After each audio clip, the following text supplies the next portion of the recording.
Hi Elite Vision Sports Chat fans, how are we doing today? I hope y'all are doing great. Go Spurs go, and let's go Fever. Alright, today's topic is going to be one of the hottest trending topics out right now, and everybody has a take on this, millions of us. Some bad, some really bad. But I'm going to go ahead and dive into this topic, which is the WNBA Rookie of the Year. Is it close? Is it not close? Is it a landslide? Are we looking at stats and kind of manipulating them to fit a narrative? Let's see. Oh, and I want to apologize for my last video. The audio was a little bad, and it was like 3 o'clock in the morning, so my throat was just wrecked pretty much. But I'm hoping I'm sounding good today. I do have that country accent that, I don't know, some people like, some don't, I don't know. I think most of us in the South don't like it. Most of the other people do. I don't know. I get off topic really easy. Let's get into this. So today, we're going to go over some stats, and we're going to go over some things people are saying that are not really, they don't make sense. They say the surface level stats without giving context to them, and it appears to make one player look way better than the other. Now I will say I did do my last video over the triple-double versus the double-doubles that Reese got, so if y'all want to know what I think about those, go to my last video. But today we're going to just go stats, and we're going to dive deep into the stats. We're not going to just hit surface level. We're going to add context to these things because my channel, I want to help y'all, all of you, learn to look at stats and look at them deeper than what the sports ESPN dummies want you to see it as. We're going to start off with our head-to-head stats, if you don't mind. Now, we'll start with Caitlin Clark versus Reese right off the bat. They're right up, like, their head-to-head stats. Not going against each other, but their stats individually. Alright, if you look at the games, Clark's played 22. Reese has played about 20. Rebounds. Reese has got about double the rebounds that Clark does, which she should. She should have a lot of rebounds, but Clark does have a lot of rebounds. She averages a lot of rebounds for a guard. And like I said before in my previous video, Reese is always close to the goal, so I can see with the disparity in that. Now, if you look at assists, Clark blows Reese away worse in assists than Reese blows away Clark in rebounds. Steals, they're even. Now, this is the one that when people say how good of a player defensively Reese is, I mean, they're even in steals, but Clark gets double the blocks that Reese does, and Reese has a 7-foot wingspan, and she plays down low, and she's there when the people are coming to the hole to do layups, and she only averages 0.4 blocks a game. Caitlin Clark doubles that up with 0.8 blocks a game. And then we go to field goal percentage, which this is skewed, and I'm going to debunk this later on. Field goal percentage, Reese has her by almost 3%. I think about 2.7, 2.8. 3-point percentage. Well, let's go back to field goal percentage right quick. The field goal percentage, 41%, is not good for a post player. It's not good. I hear a lot of people saying, well, look at Reese, she has way better field goal percentage. 41% is really not good for a post player. 39% is pretty close to the average for the best guards in the WNBA. And actually, there's one player in the WNBA who's looked at as the Mamba. That's my hint. And she has 3% less than Caitlin. and people are looking at her as one of the best players in the league. 3-point percentage. Caitlin again, 33 to Reese's 25, and Reese has not taken a lot, so that's kind of skewed that she's even showing up as 25. I'd like to see what that 3-point percentage would be if she had taken as many threes as Caitlin. Free throw percentage. This is where you win games. 88%, almost 90% for Caitlin. Reese, 75%. Now here's where it really gets to who's truly the better shooter. Effective field goal percentage. That's where you really see how skillful somebody is at shooting. Because this includes threes, free throws, it includes all shooting. Effective field goal percentage. Edge, Caitlin Clark, 50%. And Reese, just a little over 40 with 42%. So, as you can see, head-to-head stats, edge, Caitlin Clark. Now, I've been seeing a lot of people talking about, well, you know what, let's go ahead and do field goal percentage. I want to go ahead and address this field goal percentage thing, if you don't mind. I hope y'all don't mind. All right. Now, field goal percentage. Let's look at Reese's. Let's see if that 41% is actually good. Reese has taken about, give or take, 230, 240 shots. Out of those 240 shots, 185 of them are from under 5 feet. So 4 feet and shorter. Like right at the goal. Like where you could literally reach out and drop it in. It's for her especially, because she has a 7-foot wingspan. Her arms are about 3.5 feet long each. So her reaching out is almost to the goal. She doesn't even shoot 50% from inside 5 feet. Doesn't even shoot 50%. 5 to 9 feet, she's shooting 3 of 20. 3 of 20 from 5 to 9 feet. And the only one that's good is 50%, but she's only taking 2 shots from 10 to 14 feet. 15 to 19 feet, 25%. 4 of 16, 20 to 24 feet. 3 of 12, 25%. Now this is where Caitlin Clark really kicks some butt. Let's see how she does from 25 to 29 feet. 0 for 1, 30 to 34 feet, 0 for 1. 0%. So as you see, Reese having 41% field goal percentage, which is not good for a post. The reason she's even shooting that good is most of her shots are 4 feet and in.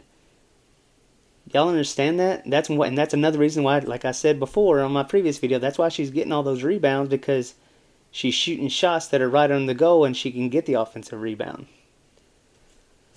But let's look at Caitlin Clark's. She's taken, let's see, less than 5 feet. She's shooting almost 60% from less than 5 feet. Almost 60%.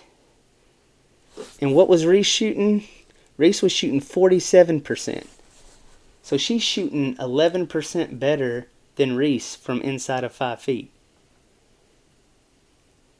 Caitlin Clark is shooting the percentage of a post player when she's inside 5 feet. Let's see, 5 to 9 feet, 35%, 40, 40, 30, 32, 39. Let's see, 25 to 29 feet is 32%.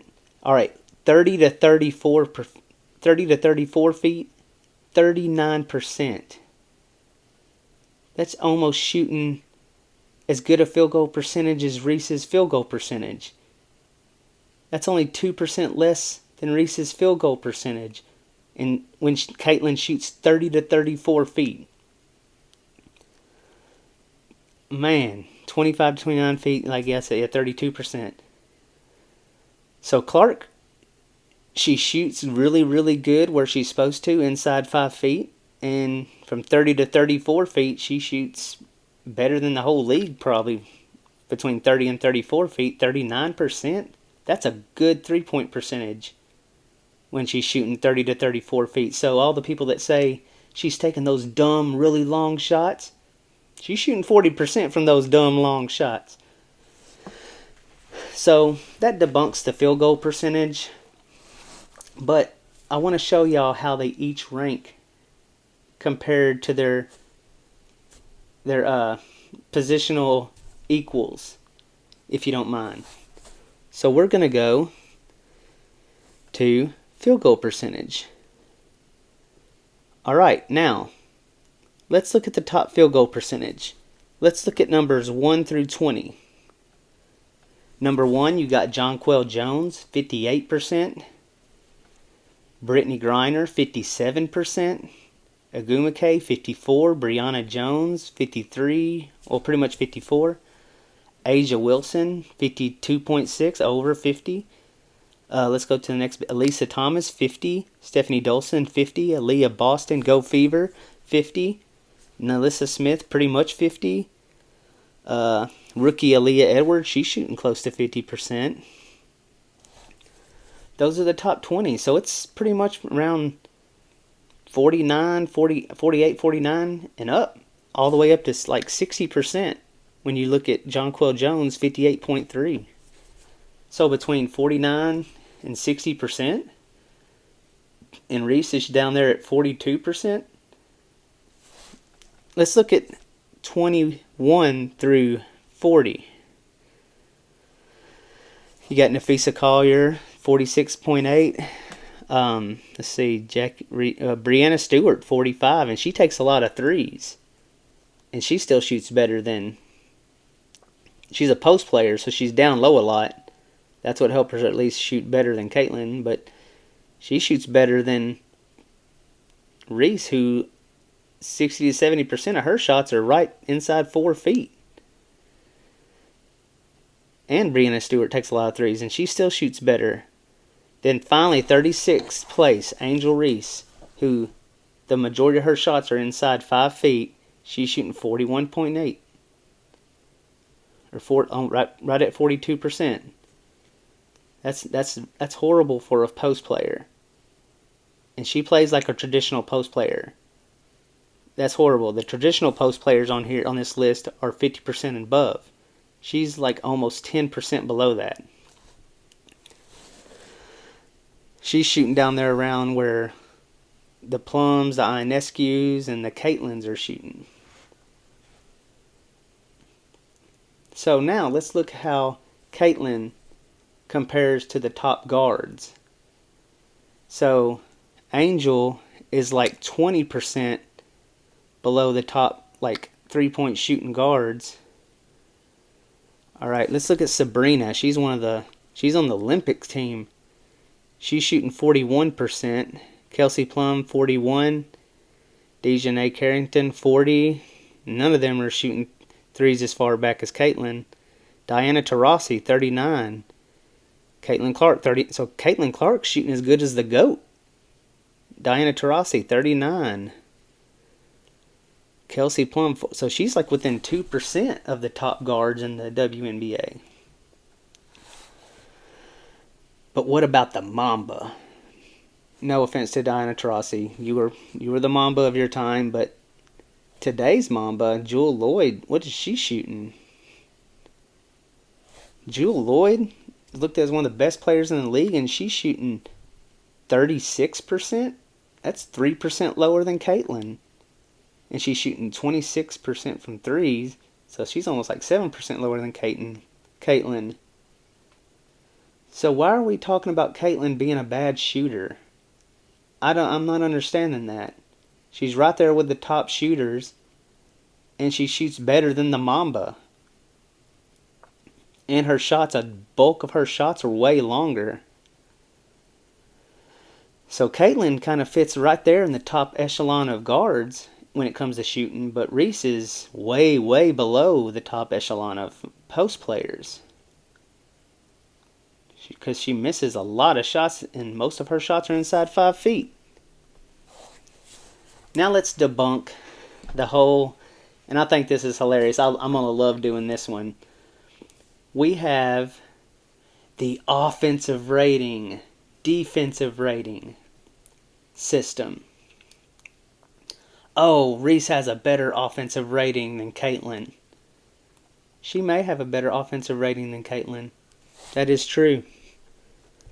But let's see if these stats hold up. Let's see who the number... A'ja Wilson, she would probably be the number one offensive rating, I'm sure. This offensive rating, if it's a legit rating, it's going to have A'ja Wilson at least the top 5. Like, I mean, she has to be, right? So let's see, number 1, Emma Cannon. Emma Cannon? Whoa, is there some amazing player that I don't know about? Emma Cannon. Let's find out who Emma Cannon is. Oh, Emma Cannon. All right, she averages. She don't even average a point. Oh, let's look at Daisha Fair. That Emma Cannon must have been some glitch in the system. Oh, Daisha, she's second best, but she's not even registered a point. Huh. Tiffany Hayes. Let's see who Tiffany Hayes is. Tiffany Hayes averages... What's her points per game? She's averaging 8 points a game. But A'ja Wilson's averaging... Let's see what... A'ja Wilson's averaging, let's see, 27. So somebody who averages 8 points a game has a higher offensive rating than somebody who averages 27 points a game. This offensive rating looks like it's like a scam in stats. It's like trying to help you push a narrative, right? Sorry, I'm having to reach out and push stuff on my computer. I'm not as high tech as some people. But, so like the offensive rating, that looks like a bunch of garbage. Alright, let's look at defensive rating. I think if we look at defensive rating, it'll even out with A'ja Wilson. Because she's a shot blocker, rebounder extraordinaire. Let's see where A'ja Wilson is. A'ja Wilson, defensive rating. Defensive rating. I think she's on page 2 even. Let me find her right quick. A'ja Wilson. 83? 83? That's got to be a typo. She's the 14th best offensive player? And she's the 83rd best defensive player? This offensive defensive rating, this doesn't seem legit. Why are we using stats that are very flawed?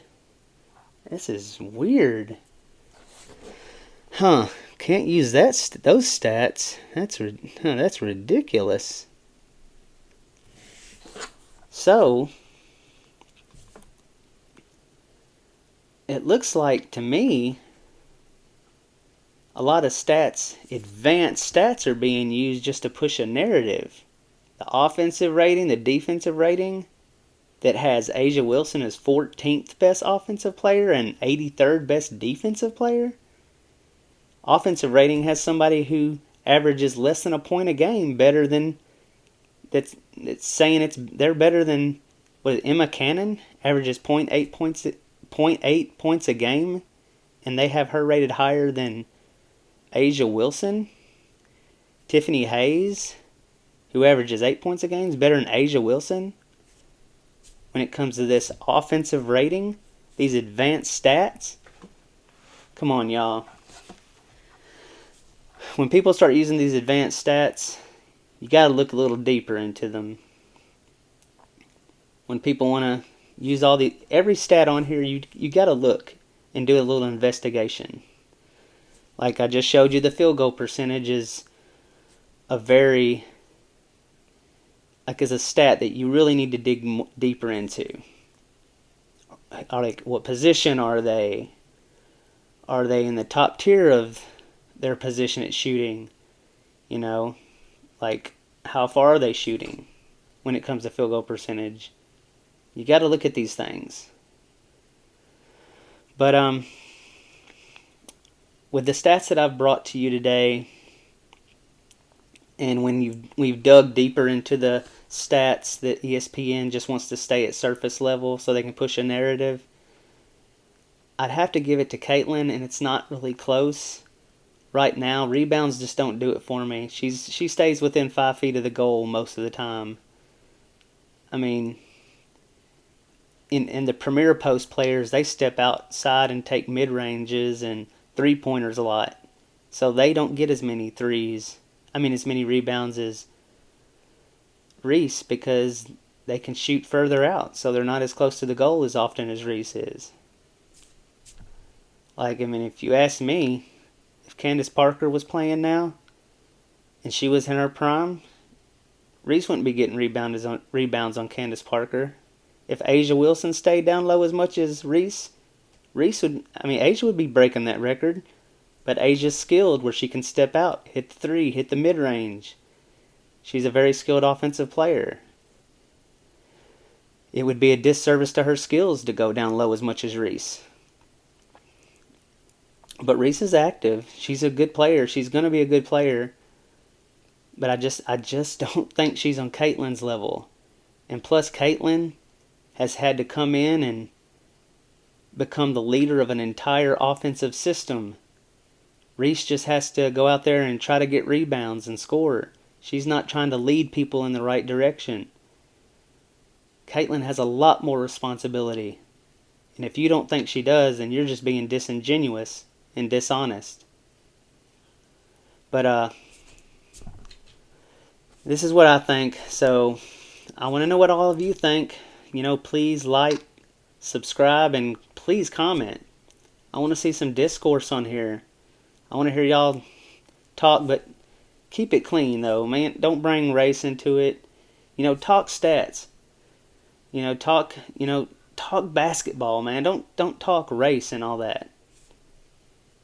I want my comment section to be full of some true sports fans who just argue the stats and facts and stay away from the political stuff. So I hope this helped y'all see some things and from a different perspective. And go Spurs, go, and go Fever. I think the Fever play tomorrow. Go get WNBA League Pass. It's pretty cool. It's very affordable, and it's fun learning about the other girls on the other teams. And I love all my players on Fever. Katie Lou, love Katie Lou. Aaliyah Boston, Kelsey Mitchell, love me some Lexi Hall. She's a hustler. So, but yeah. Until next time, like, subscribe, and comment. Just have to throw that in there one more time. Please like, subscribe, and comment. All right, till next time. Take it easy and keep those thinking caps on, and always get better.